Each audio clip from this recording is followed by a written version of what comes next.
Hi friends, this is నవ్య. ఒక చిన్న మాట అంటే మీ అందరికీ చెప్పాలనిపించింది. చాలామంది ఉంటారు నా ఫీలింగ్ ఉన్నవాళ్ళు. పెళ్లి చేసుకొని అత్తారింటికి వెళ్ళిన తర్వాత మనం ఎంత వర్క్ చేసినా ఏది చేసినా దానికి ఒక గుర్తింపు అనేది ఉండదు. అందరికీ అలా ఉంటుందని కూడా చెప్పను. బట్ ఒకసారి రివైండ్ చేసుకుంటా అంటే మన ఇంట్లో, అమ్మ వాళ్ళ ఇంట్లో, మన ఇల్లు అది అవ్వదు కదా, అమ్మ వాళ్ళ ఇంట్లో మనం చిన్న పని చేసిన నాన్న కానీ అమ్మ కానీ అబ్బా ఇంత చేసింది నా బిడ్డ, ఇలా చేసింది నా కూతురు అని చెప్పేసి చెప్పుకుంటారు.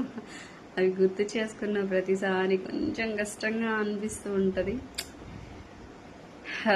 మనల్ని రాణిలాగా ట్రీట్ చేసే వాళ్ళు ఎవరైనా ఉన్నారంటే మన లైఫ్లో మన తల్లిదండ్రులే.